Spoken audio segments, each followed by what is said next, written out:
Be me, a non-30 software engineer. Live a pretty quiet life. Got my hobbies, my job, my own place. Nothing crazy. For the last 2 years, I've been with my girlfriend, Betty. She's 29.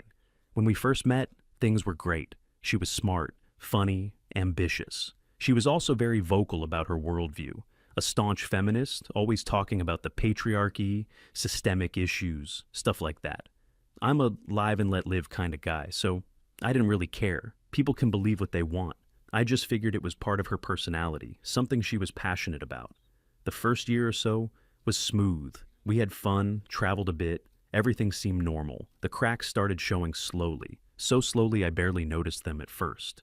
It began with small comments, little double standards. I'd hold a door open for her, and she'd either accept it with a smile or say, "I'm capable of opening my own doors, you know?" The reaction depended entirely on her mood that day. It was like a lottery. Then came the issue of paying for things. She talked a big game about financial independence and 50-50 partnerships. Her social media was filled with posts about how women don't need a man to provide for them. Yet, when we went out to eat, she'd have this magical ability to become fascinated by her phone or the restaurant's decor the exact moment the check arrived. I'd end up paying probably 80% of the time. I brought it up once, gently, mentioned that we could start splitting things more often to save money. The reaction was frosty. She said something about how it was unbecoming for a man to nickel and dime his partner. I was confused. So 50-50 was the ideal, unless it actually had to be put into practice? I let it slide. It wasn't worth the argument. The real pressure cooker started a few months ago. We were invited to a dinner with one of her close friends and the friend's new fiancé. We get to this nice Italian place, sit down, and the friend immediately thrusts her hand out. On her finger is a diamond that could probably be seen from space. Betty goes into overdrive with the congratulations, squealing and hugging her friend. But over her friend's shoulder, she kept shooting these looks at me. Not subtle looks. These were the kind of looks that could burn through steel. The entire dinner was basically just the two of them talking about wedding plans. Venues, dresses, catering, all of it. The friend's fiancé and I just sat there, nodding along like a couple of bobbleheads. At one point, the conversation shifted to money. Betty took this as her cue to get on her soapbox. She went on a 5-minute lecture about how ridiculous it is that society expects men to bear the financial burden. "It's 2023, she announced to the table. "A modern relationship is an equal partnership. I would never expect a man to be my personal bank." I just sip my water, trying not to make eye contact with anyone. The meal ends, and the waiter comes over. He places the bill folder right in the middle of the table. A moment of silence hangs in the air. The other guy, without missing a beat, picks it up and puts his card inside. Betty, the champion of 50-50 partnerships, suddenly developed an intense interest in a smudge on her water glass. She didn't move a muscle, didn't even glance at her purse. I waited for what felt like an eternity. Nothing. With a quiet sigh, I pulled out my wallet and paid for our share. The car ride home was one of the quietest we've ever had. The next evening, I was online playing some games with my best friend, Mark. Mark is married, has his life together. He's a no-nonsense kind of guy. I told him about the dinner and the whole awkward situation with the bill. I heard him laugh through the headset. He said, "Let me guess, she's a feminist right up until the point where her own money is involved." I admitted that was a pretty accurate summary. His tone got more serious. He asked me if the friend's engagement was causing any issues. I told him about the looks she was giving me across the table. He warned me then. He told me to be prepared for the pressure campaign to begin. He said, "It starts with hints, then it's not so subtle hints, then it's her mom calling you, and finally it's an ultimatum. Just be ready for it, man." I laughed it off, told him he was being dramatic. He was not being dramatic. A week later, the hints began. I'd walk into the living room, and she'd be on her laptop. She would quickly switch tabs, but not before I saw the page she was on. A well-known jewelry store's website, on the engagement ring section. This happened maybe 3 or 4 times. She'd have this little oops expression on her face, saying she was just looking at necklaces or something equally unbelievable. Then came the comments during movies or TV shows. We were watching some generic streaming series one night. A character proposed to his girlfriend. Betty lets out this long, drawn-out sigh. She turned to me and said, "You just don't see that kind of old-fashioned romance anymore. A man who knows what he wants and isn't afraid to commit. I just grunted in response, not wanting to engage. It felt like a trap. Any response I could give would be the wrong one. Her criticism started extending to my personal life. I have a workshop in my garage where I build and paint scale models. It's my way to decompress after a long day of staring at code.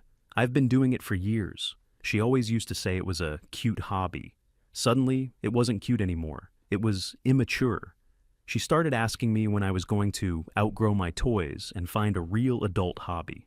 According to her, a 30-year-old man shouldn't be playing with plastic spaceships. My gaming with Mark also became a target. It was no longer just a way to keep in touch with my best friend. It was now evidence that I was avoiding responsibility and stuck in a state of perpetual adolescence. Every aspect of my life that wasn't directly contributing to some shared future she had imagined was now a character flaw. The situation really came into focus when we went to a summer barbecue at Mark's house. It was the first time Betty had met Mark's wife, Sarah. Sarah is awesome, down-to-earth, funny, doesn't take herself too seriously. The moment we got there, I saw the difference in their dynamic. Mark was at the grill, Sarah was bringing out trays of food. They moved around each other like a well-oiled machine. They were constantly joking, sharing little inside glances. It was a partnership. There was no leader, no follower, just two people working together.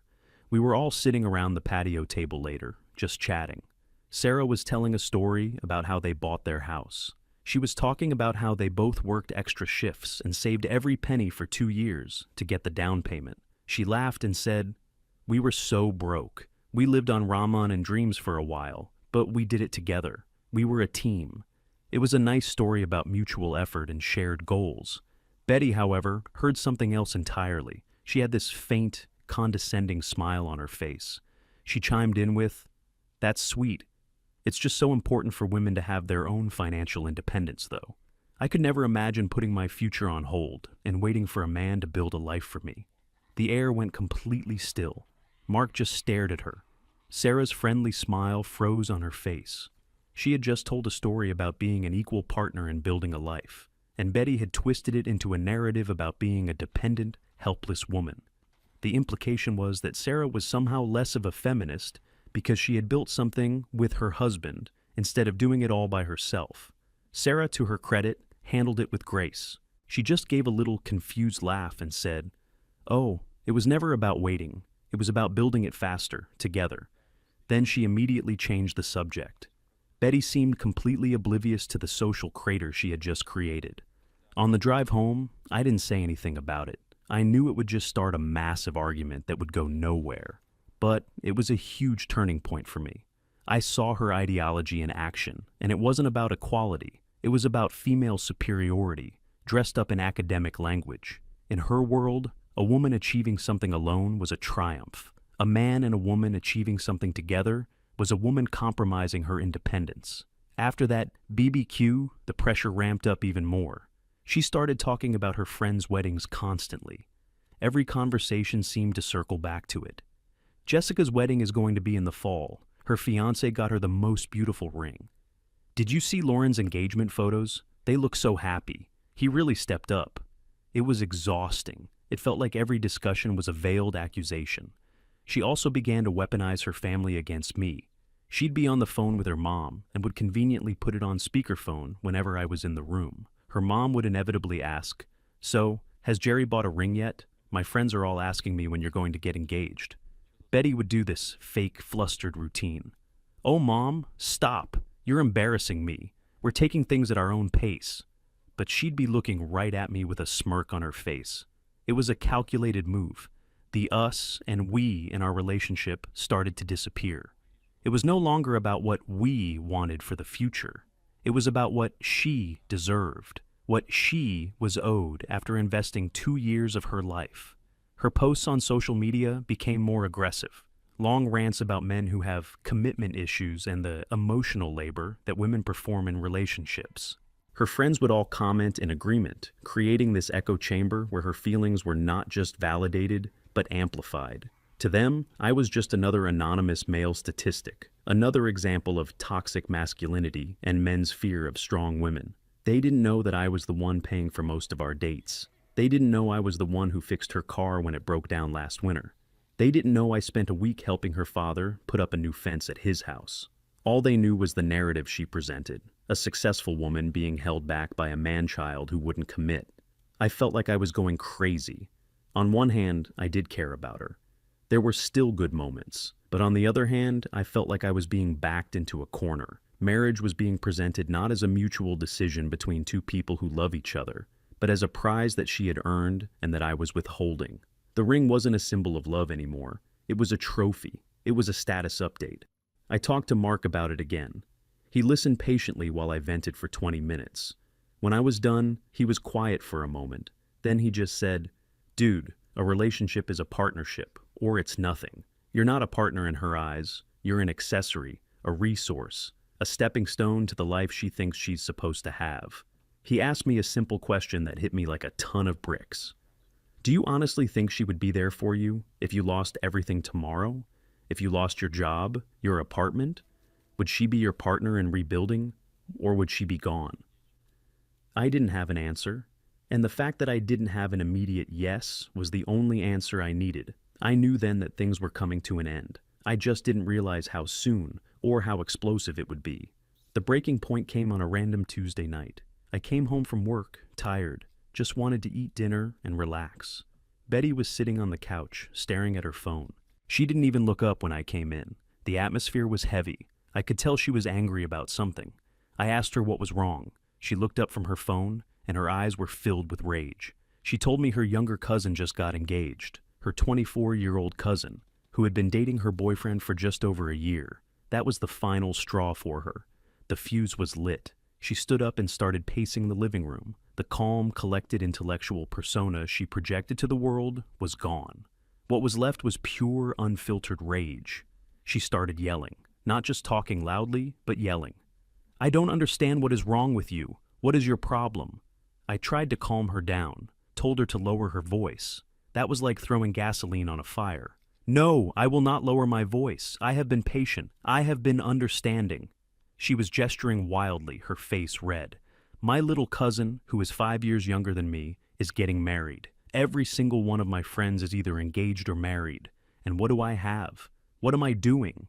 She pointed a finger at me. "I'm wasting the best years of my life waiting for you to grow up." I told her that marriage is a huge step, that it's something we should discuss calmly, not scream about. She just laughed, a bitter, nasty sound.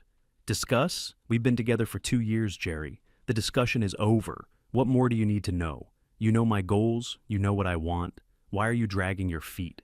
It felt like I was on trial. I told her that I didn't appreciate being pressured, that this wasn't how I envisioned making a lifelong commitment. She got right in my face then. "Pressure? You think this is pressure? You want to see pressure? Fine, here it is. You have 1 month. 1 month to get your act together and put a ring on my finger. If you don't, we are done. I'm not throwing away my 30s on a man who is too much of a coward to commit." An ultimatum. Mark had called it perfectly. She stood there, breathing heavily, chest puffed out, like she had just won some great victory. I didn't say anything. I just looked at her. And for the first time, I didn't see the woman I'd fallen in love with. I saw a stranger, someone who viewed our relationship as a transaction that was past its due date. I just nodded slowly and said, "Okay." My quiet response seemed to confuse her. She was expecting a fight, more arguing. I just walked into my office and closed the door. She probably thought I was in there, frantically looking at ring websites. I wasn't. For the next 2 weeks, I was a ghost. I went to work, came home, was polite and civil, but distant. I didn't initiate conversations. I gave one-word answers. Betty seemed to think her tactic was working. She became much sweeter, almost smug. She'd make comments like, "I saw the most beautiful ring setting today." Or, "My friend Jessica said, we should look at this one wedding venue, just for fun." I just nodded along. But in my office after she went to bed, I was making a plan. I opened a new bank account. I started looking for a new apartment, and I started writing things down. I opened a notebook and started making a list. Every double standard, every condescending comment, every time her actions completely contradicted her supposed feminist ideals. It wasn't for revenge, it was for clarity. I needed to see it all in one place, to make sure I wasn't the crazy one. The list grew longer every day. The time she called my promotion at work a product of the old boys club, despite knowing I had worked 60-hour weeks for months to get it. The time she insisted we go to a fancy restaurant for her birthday, then got angry when I suggested she contribute to the bill, saying, "You don't ask a woman to pay on her birthday." The time I overheard her on the phone with a friend, joking about how marriage is an exit strategy for a woman's career. 2 weeks after her ultimatum, I had everything in order. A lease signed, movers scheduled for the weekend. That evening I told her we needed to talk. She sat down on the couch, a triumphant smile spreading across her face. This was it, the moment she'd been waiting for. She probably imagined I was about to get down on one knee. I sat in the chair opposite her. I didn't have a ring box. I had my notebook. I told her, "You're right. We do need to talk about our future. You gave me a month to make a decision, and I have." Her smile widened. And, I said, opening the notebook, "I've decided you're absolutely correct. We shouldn't be together, because I am never going to propose to you." It took a second for the words to register. Her smile didn't just disappear, it was like it was violently erased from her face. Her expression shifted from triumph to confusion, then to disbelief. "What? What are you talking about? Is this a joke?" "No joke," I said, keeping my voice perfectly calm and even. "I've given this a lot of thought, and I've made a list of the reasons why marrying you would be the single worst decision of my life. I figured you deserved an explanation." Before she could explode, I started reading. Reason number 1. Your core principles are a contradiction. You publicly claim that marriage is a patriarchal institution designed to oppress women. Why would you demand that I force you into an arrangement that you yourself define as oppressive? She just stared, her mouth slightly open. Reason number 2, finances.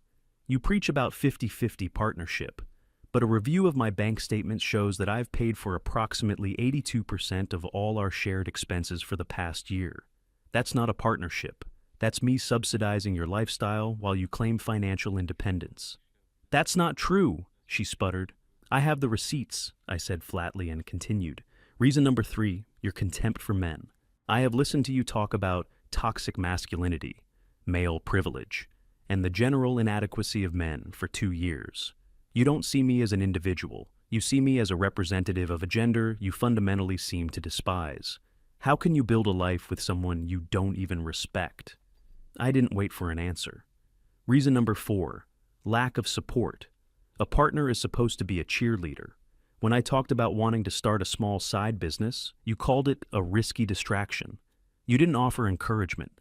You saw it as a threat to the financial stability you expect from me. My dreams are an inconvenience to your life plan. Her face was now a mask of pure fury. Reason number 5, and this is the most important one, your view of marriage itself. You don't see marriage as a loving partnership. You see it as a prize to be won. It's a social status symbol. The ring, the wedding, the title of wife, that's what you want. The actual husband attached to it seems to be an afterthought, a means to an end.